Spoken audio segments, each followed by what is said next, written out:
Tuhan firman-Mu ajaib, kekal meski gunung menghilang. Tiada huruf yang gagal, tak terpatahkan siasat. Hidup seperti-Mu ya Allah, lebih dari emas. Aku bersaksi kitab-Mu, kitab yang suci. Mendengarkan firman-Mu, hibur hati yang luka. Terangilah langkahku kemanapun ku pergi.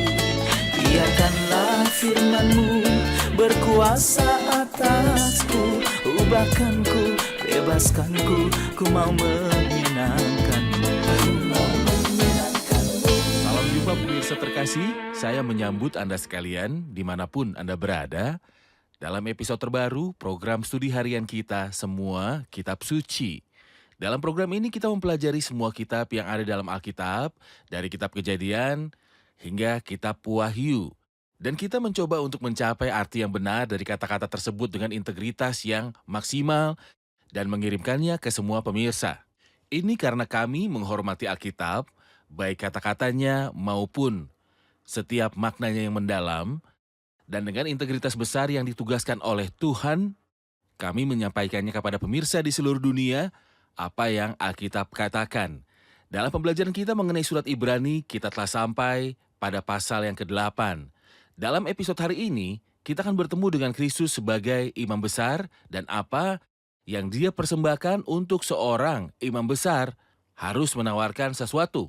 Dan kita juga akan membahas pertanyaan yang sangat-sangat penting. Apakah ada yang namanya mempersembahkan Kristus sebagai korban dalam perjamuan Tuhan? Ketika orang-orang percaya berkumpul untuk perjamuan Tuhan dalam peringatan akan Kristus, apakah mereka menawarkan Kristus sekali lagi di altar? Dalam episode hari ini kami akan menjawab banyak sekali pertanyaan berkaitan dengan imamat Kristus dan apa yang telah Kristus tawarkan. Untuk memulai, izinkan saya untuk menyambut tamu kehormatan di studio, seorang hamba Tuhan, Dr. Farid Zaki. Selamat datang, Dr. Terima Farid. kasih. Kami juga menyambut hadirin di studio, selamat datang. Kita akan memulai pembelajaran sesaat lagi, jadi pemirsa terkasih, tetaplah bersama kami.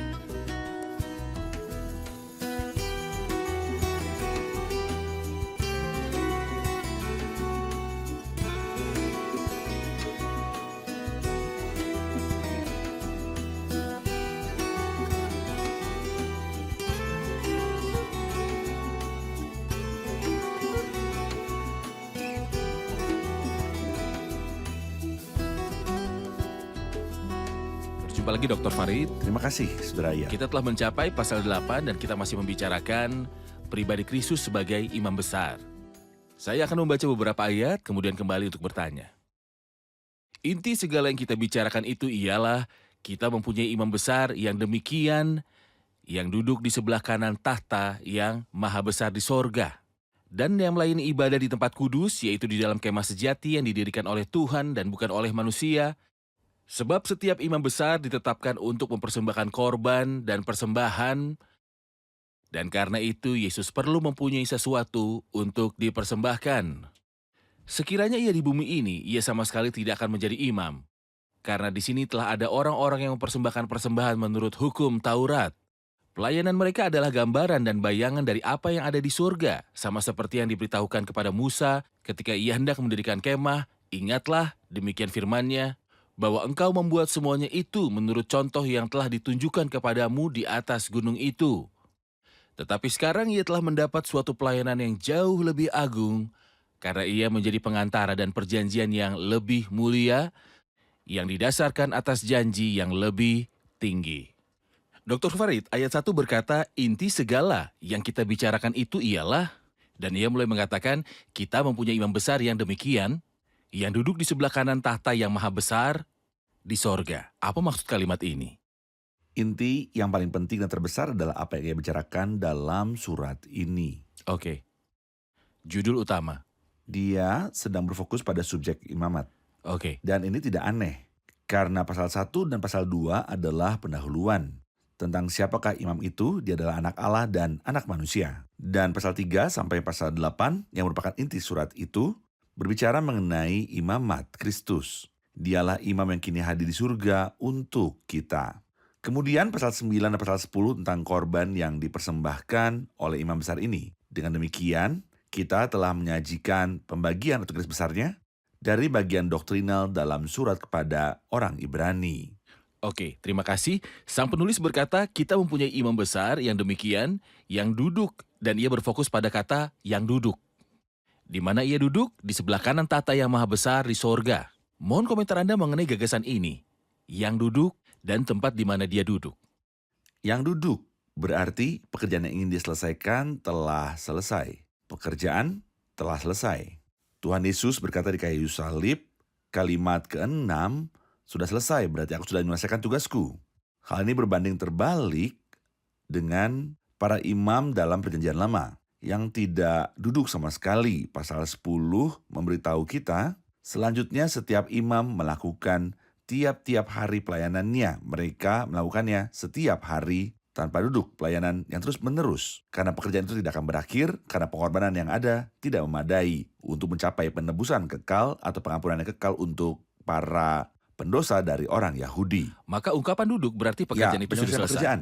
Kedua, di mana dia duduk? Dan tidak lagi memberikan korban persembahan apapun selain dirinya sendiri. Tentu tidak. Tentu saja Silakan. tidak.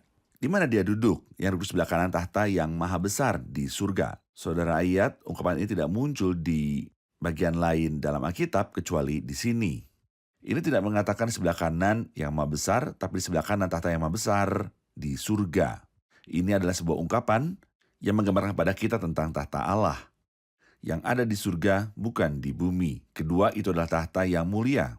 Dan istilah yang mulia berbicara tentang kemahakuasaan Tuhan. Bahwa dia yang tertinggi atas segala singgasana. Di mana Kristus sekarang? Kristus sekarang berada di titik tertinggi dan paling mulia di alam semesta. Dan di tempat ini dia memegang kekuatan terbesar di alam semesta ini. Iya. Dan ini bukan sekedar teori. Ini merupakan sesuatu yang harus menyemangati setiap orang percaya bahwa mereka memiliki seorang imam besar yang agung di surga. Itu sebabnya penulis mulai berkata, kami memiliki, kata kita memiliki atau yang indah dari surat Ibrani ini. Pribadi ini yang berada di tempat terhebat dan yang di tangannya lah kekuatan terbesar berada. Bekerja demi umatnya, demi setiap orang yang beriman. Terima kasih. Ia kemudian melanjutkan pada ayat 2 dan yang melayani ibadah di tempat kudus, yaitu di dalam kemah sejati yang didirikan oleh Tuhan dan bukan oleh manusia. Kalimat kemah sejati berarti ada tabernakel lain, yang artinya tidak sejati. Di manakah tabernakel yang sejati dan yang tidak sejati? Kemah pertemuan yang banyak disebutkan dalam kitab Ibrani bukanlah tabernakel yang sebenarnya. Artinya itu adalah simbol dan bayangan dari tabernakel yang sejati. Tabernakel yang sebenarnya. Jadi ada simbol Ya, ada dan simbolnya. realita. Ya, ada simbolnya dan kenyataan atau tubuh dan bayangannya. Simbolnya adalah tabernakel yang ada di bumi. Tapi tentu saja, kenyataannya adalah surga itu sendiri di mana Yesus masuk, di mana tahta Tuhan berada dan di mana Yesus duduk di sebelah kanan tahta yang maha besar di surga. Jadi ketika kita mempelajari kemah pertemuan, kita harus selalu ingat bahwa itu melambangkan sesuatu yang lebih besar. Ini melambangkan tempat suci surgawi, Oke. tempatnya kedirat Tuhan. Dan seperti adanya tata belas kasihan di tempat maha kudus, Ya. yang mewakili tempat kediaman Allah, juga sekarang Kristus masuk di mana tahta Allah berada. Apa yang di bumi hanyalah bayangan, namun di surga terletak yang nyata. Ya. Kemudian ia berkata, sebab setiap imam besar ditetapkan untuk mempersembahkan korban dan persembahan, dan karena itu Yesus perlu mempunyai sesuatu untuk dipersembahkan. Setiap imam besar mempersembahkan sesuatu. Apa yang Kristus persembahkan sebagai imam besar? Dia menyerahkan dirinya. Seperti yang kita lihat di pasal 7 ayat 27. Dia mempersembahkan dirinya dan karena dia adalah imam besar agung. Tidak ada yang lebih besar daripada dirinya sendiri untuk dipersembahkan sebagai pengorbanan. Dan karena pengorbanan begitu besar, hal tidak mungkin terjadi bagi imam manapun untuk mempersembahkannya karena tidak ada yang lebih hebat daripada dia. Kristus menyerahkan dirinya sendiri seperti yang kita baca. Dan saya ingin menekankan satu hal penting di sini. Itulah tujuan utamanya kedatangan Kristus ke dunia, bukan untuk menyajikan ajaran yang agung dan bukan untuk mendirikan suatu agama. Dan bukan untuk mengumpulkan pengikut. Tapi dia malah datang memberikan nyawanya menjadi tebusan bagi banyak orang. Persis seperti yang ia katakan, beberapa orang berpikir bahwa Kristus datang sebagai guru atau sebagai reformis sosial. Ini tidak terlalu salah. Dia memberikan ajaran yang terhebat yang pernah ada. Tidak ada yang lebih hebat, namun tujuan utama kedatangannya adalah untuk menyerahkan dirinya. Sekarang Dr. Farid mengenai ungkapan menyerahkan dirinya. Mengesampingkan bahwa kita sedang berbicara tentang Kristus sebagai imam besar, ada dua kelompok. Yang pertama mengatakan bahwa Kristus tidak mati. Yang kedua mengatakan bahwa dia mati karena orang-orang Yahudi dan Romawi menyalibkan dia, Ya, melawan kehendaknya. ya, Jadi saya hanya ingin fokus pada ungkapan menyerahkan dirinya dari sudut ini. Apakah dia Ya. mati? Ya. Apakah mereka menyalib dia di luar kehendaknya atau dia mengorbankan dirinya? ya. Silakan. Ketika ditangkap, pernyataannya sangat jelas. Siapakah yang kamu cari? Kata mereka, Yesus dari Nazaret. Ia berkata, akulah dia. Mereka mundur dan terjatuh ke tanah. Ia menunggu sampai mereka kembali berdiri. Kemudian ia bertanya lagi kepada mereka, siapa yang kamu cari? Kata mereka, Yesus dari Nazaret. Telah katakan kepadamu, akulah dia. Jika aku yang kamu cari, biarkanlah mereka ini pergi. Begitulah ceritanya. Kedua, komentar para penulis Perjanjian Baru menegaskan bahwa Kristus adalah yang mempersembahkan dirinya. Sebagaimana Kristus telah mengasihi jemaat dan telah menyerahkan dirinya baginya. Dan sebagai penengah, dia memberikan nyawanya menjadi tebusan bagi banyak orang. Dalam Filipi 2, dan dalam keadaan sebagai manusia, ia telah merendahkan dirinya dan taat sampai mati, bahkan sampai mati di kayu salib. Lebih dari itu, dengarkan dia dan apa yang dia katakan selama hidupnya, dan dia jujur. Tidak ada yang membantah integritas atau ketulusan Kristus. Orang jujur ini, apa yang dia katakan? Karena anak manusia juga datang bukan untuk dilayani, melainkan untuk melayani dan untuk memberikan nyawanya menjadi tebusan bagi banyak orang. Bukan itu ayat yang sangat jelas? Sangat jelas. Bagaimana dengan yang lain? Akulah gembala yang baik.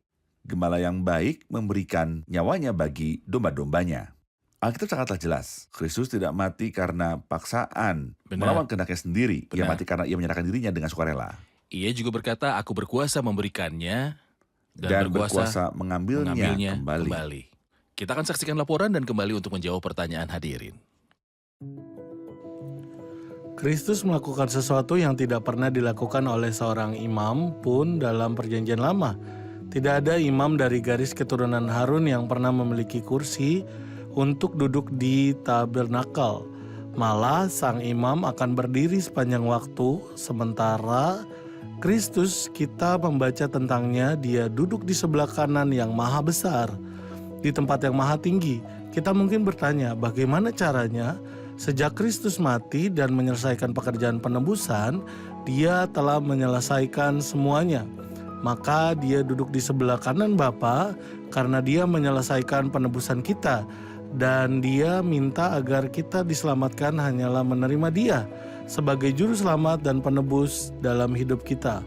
Yang perlu kita lakukan hanyalah untuk berpaling kepada Tuhan Kristus, menaruh kepercayaan kita kepadanya dan menerima dia sebagai juru selamat pribadi dalam hidup kita. Saudara ayat, kita tahu sekarang bahwa Kristus mempersembahkan dirinya sebagai kurban. Jadi kita mengingat Kristus dalam perjamuan, apakah kita kembali mempersembahkan dia sebagai kurban? Pertanyaan penting, memang ketika kita berkumpul untuk mengenang Tuhan dalam perjamuan Tuhan, apakah kita mempersembahkan Kristus sebagai korban sekali lagi di altar? Sebenarnya Kristus sendiri yang memberi kita gelar dari perjamuan Tuhan ketika dia berkata, perbuatlah ini menjadi peringatan anak-anakku. Kemudian, Rasul Paulus ketika menjelaskan tentang hal ini, dalam surat yang pertama kepada jemaat Korintus di pasal 11, berkata, sebab setiap kali kamu makan roti ini dan minum cawan ini, dia terus menyebutnya roti dan cangkir sebanyak 3 kali. Mempertimbangkan bahwa roti membawa nilai tubuh Kristus, dan cangkirnya ini adalah hal yang jelas sebagai ekspresi Alkitabiah.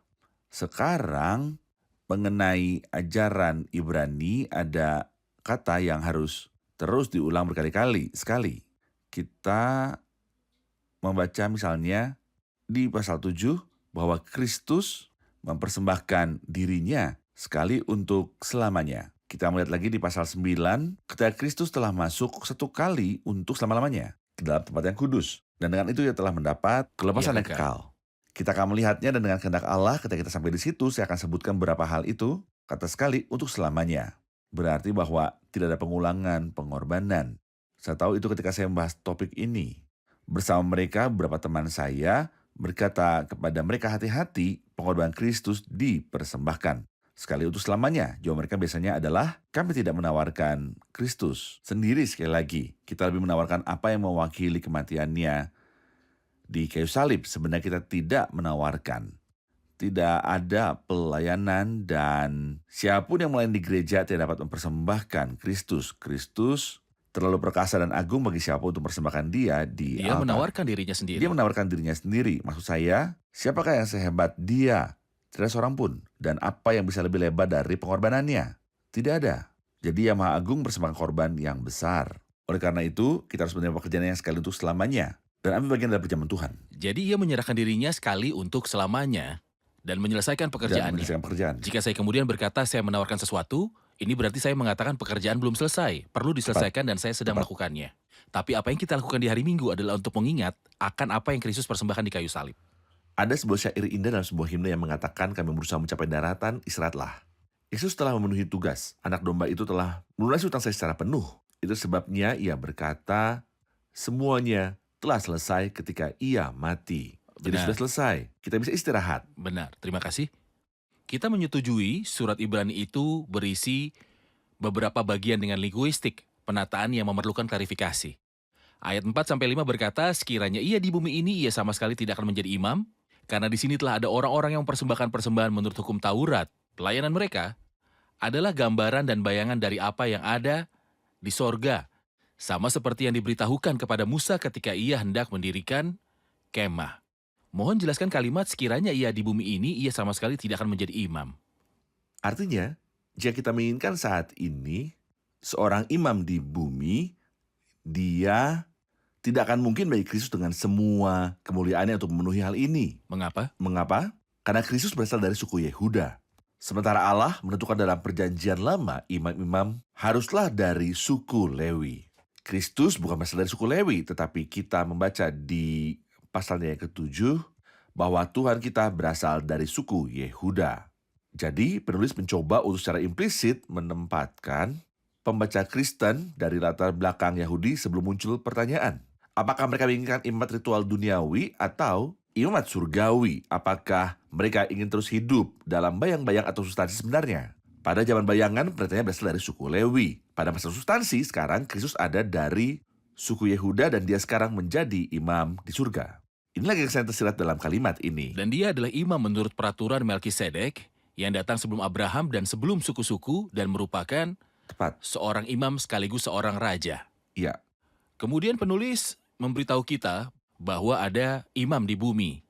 Pelayanan mereka adalah gambaran dan bayangan dari apa yang ada di sorga, sama seperti yang diberitahukan kepada Musa ketika ia hendak mendirikan kemah. Ingatlah, demikian firman-Nya bahwa engkau membuat semuanya itu menurut contoh yang telah ditunjukkan kepadamu di atas gunung itu.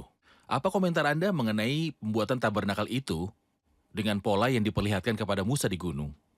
Ya, ketika kita baca di Keluaran 25 sampai 40, rincian kemah suci dan cara mendirikannya, kita temukan bahwa Tuhan di gunung menunjukkan Musa sesuatu yang mirip dengan model dalam bahasa kita. Dia mengatakan kepadanya bahwa inilah tempatnya bagaimana tabernakel harus dibuat. Pertama, pelataran kemah suci, di mana altar dan bejana Dengan pengukurannya. dengan pengukurannya, maka tempat suci di mana ada mezbah dupa emas, kaki dian, meja roti sajian, kemudian ruang maha kudus dipisahkan oleh tabir di dalamnya, tahu perjanjian, dan di atasnya ada sampul di atasnya, kerubim, dan di dalamnya ada pedupaan emas menurut pasalnya yang ke-9. Jadi, Musa tidak melakukan apapun dari desainnya sendiri. Tapi semua yang dilakukan Musa sudah sesuai dengan polanya. Di sini kita harus belajar dari kesetiaan Musa. Kita membaca dan pelajari tentang kesetiaan Musa, dan bagian dari kesetiaan adalah mengikuti polanya, ditunjukkan kepadanya oleh Tuhan, dan dia mengeksekusinya dengan sempurna. Dan setelah pekerjaan itu selesai, dikatakan bahwa Musa membuatnya sesuai dengan pola. Yang Iya. Tuhan tunjukkan kepadanya. Kemudian kemuliaan Tuhan memenuhi tabernakel. Luar biasa. Terima kasih, kita akan menerima pertanyaan hadirin. Saya memiliki pertanyaan tentang kuil Mesir kuno. Mereka dirancang hampir sama dengan tabernakel. Disitulah tempat suci dan tempat maha suci dan perataran luar. Mungkinkah Musa misalnya menyalin tabernakel dari kuil-kuil ini atau setidaknya punya pengetahuan tentangnya? Ya, pertanyaan penting. Silakan Dr. Farid. Ya, pertanyaan ini sudah beberapa kali kita jumpai, saudara Ayat. Tidak, tapi mari kita renungkan ini. Iblis merupakan malaikat Lucifer, putra fajar, sebelum kejatuhannya. Dia ada di alam surgawi, di sekitar tahta Allah. Dia adalah kerub yang paling dekat dengan tahta Allah. Jadi dia tahu betul apa itu surga dan partisinya. Dan dialah yang menginspirasi orang Mesir kuno untuk memecah belah kuil mereka menjadi pelataran luar tempat suci dan tempat maha suci. Dan saat kita pergi ke kuil-kuil di Luxor misalnya, kita melihat partisi ini. Tetapi ketika Musa bekerja, dan ini jelas dalam Alkitab, Tuhan tidak memberitahunya, lakukan seperti yang kamu lihat di Mesir. Dia berkata, naiklah gunung, aku memiliki pola yang akan kutunjukkan kepadamu dan kamu akan melakukannya. Benar. Ya, tentu saja konsep ini menginspirasi orang Mesir kuno dan mereka berurusan dengan apa? Dengan sihir gelap dan juga roh jahat. Ya. Semangat inilah yang menginspirasi desain ini bagi mereka. Dan karena iblis sudah familiar dengan desain ini atau bentuk ini di Saat dia ada di surga, sana, jadi ketika dia ingin menjadikan dirinya dewa di bumi dan disembah oleh umat manusia, tepat. dia ingin menyalin format dari atas dan Format dari menciptakannya di atas. dunia. Agar dia bisa menjadi Tuhan yang dipuja manusia. Bisa Tepat. dikatakan seperti itu. Itu tidak aneh untuk tiru oleh iblis karena dalam pertarungan terakhirnya dia akan meniru pribadi Kristus dan mendirikan seseorang yang akan menyebut dirinya sendiri Kristus. Atau nabi palsu, apalagi selain hal ini. Kita juga ingat ketika Musa melakukan mujizat di Mesir, ada Yanes dan Yambres yang melakukan hal yang sama seperti yang dilakukan Musa Tepat, melalui kekuatan iblis. imitasi. Jadi iblislah yang Dan meniru menguasai apa itu. yang Musa lakukan, bukan Musa meniru yang telah dilakukan iblis. Luar biasa. Terima kasih Dr. Farid. Saya punya pertanyaan penting dari ayat 6, tetapi sekarang ia telah mendapat suatu pelayanan yang jauh lebih agung karena ia menjadi pengantara dari perjanjian yang lebih mulia yang didasarkan atas janji yang lebih tinggi. Saya ingin fokus pada 3 kata di sini, pelayanan yang jauh lebih agung, perjanjian yang lebih mulia, janji yang lebih tinggi. Silakan. Pertama, ini adalah salah satu ayat yang beritahu tentang surat kepada Ibrani. Itu diulang sebanyak 3 kali, menunjukkan bahwa agama Kristen lebih besar, lebih baik, dan lebih unggul daripada Yudaisme. Kedua, arti dari ungkapan-ungkapan ini, pelayanan yang lebih unggul, perjanjian yang lebih baik, dan janji-janji yang lebih baik. Kristus kini mempunyai pelayanan yang lebih unggul. Dari siapa? Dari Harun. Harun punya pelayanan atau imamat yang bersifat duniawi, terbatas, dan akhirnya gagal. Namun Kristus sekarang sebagai imam pelayanannya di surga. Ngomong-ngomong di sini penulis tidak bicara tentang pelayanannya di dunia ketika dia masih sebagai manusia di bumi. Sebaliknya penulis berbicara tentang pelayanan di surga hari ini. Karena itu jauh lebih besar daripada pelayanan Harun. Nomor 2, perjanjian yang lebih baik. Artinya sebuah perjanjian yang lebih besar dari perjanjian Allah dengan Israel. Mengapa? Karena berbagai alasan. 1, perjanjian ini bersifat mutlak dan tidak bersyarat. 2, perjanjian ini bersifat rohani, bukan fisik. Aku akan menaruh hukumku di dalam hati mereka. Dan selanjutnya, bukan seperti jika kamu menurut dan mau mendengar, maka kamu akan memakan hasil terbaik di negeri itu. Ini bukan merupakan makanan dan minuman. Ketiga, perjanjian itu bersifat universal. Ini mencakup seluruh alam semesta dan bukan merupakan perjanjian lokal yang terbatas pada bangsa Israel dan tanah Kanaan. Ya. 4, perjanjian ini bersifat kekal, tak bersyarat, kekal selamanya, dan bukan suatu perjanjian yang bersifat sementara. 5, perjanjian ini adalah untuk individu, bukan untuk suatu bangsa. Artinya, hal ini tidak hanya terjadi pada bangsa Israel, tapi itu perjanjian untuk sisa yang kembali dari Israel dan semua individu yang ingin kembali di masa yang akan datang dari bangsa-bangsa kepada Tuhan yang percaya bahwa dia adalah Raja. 6, perjanjian ini adalah perjanjian yang berhubungan dengan batin manusia, hati, emosi, dan pikirannya, dan bukan hanya sebagai perjanjian lahiriah untuk senangan tubuh eksternal. Terima kasih. Hal ketiga, kita melihat pelayanan yang lebih baik. Janji yang lebih baik. Perjanjian yang lebih baik, janji yang lebih baik. Mengapa janji lebih baik? Karena dalam perjanjian pertama, perjanjian hukum bahwa berkat memerlukan ketaatan. Dan jika ada ketidaktaatan, hasilnya adalah kematian. Adapun perjanjian baru, itu adalah perjanjian kasih karunia yang tak bersyarat. Tuhan tidak memberikan kondisi apapun di dalamnya untuk menerima berkat. Terima kasih Dr. Farid. Kita telah di akhir episode, kita rangkum episode ini bersama hadirin.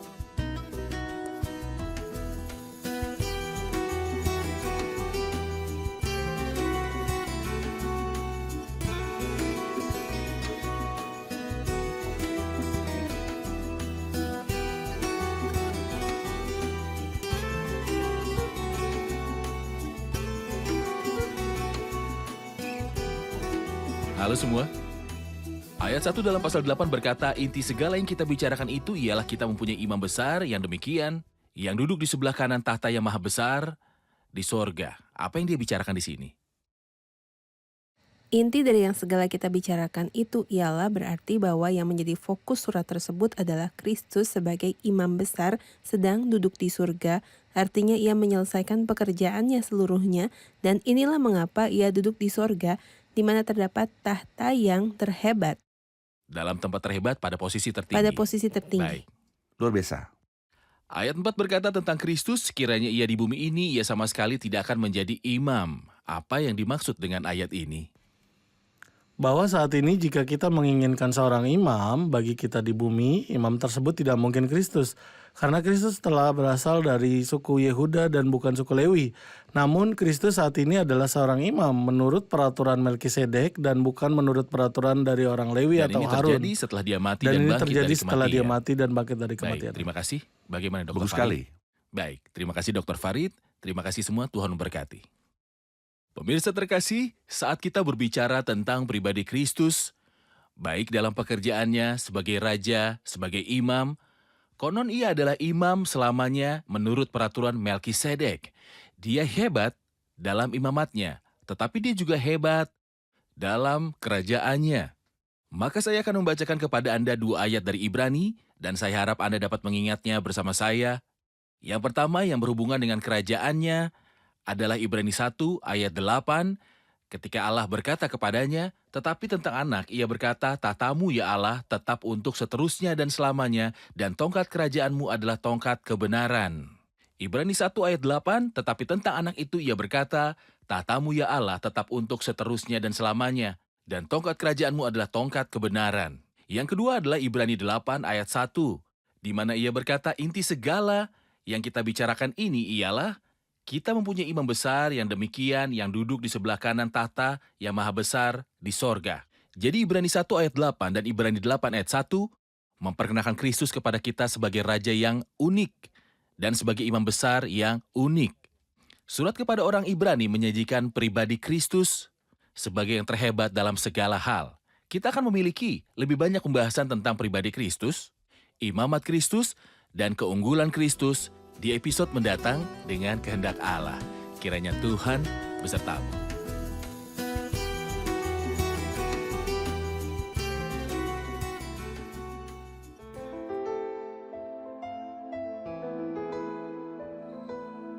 Tuhan firman-Mu ajaib, kekal meski gunung menghilang.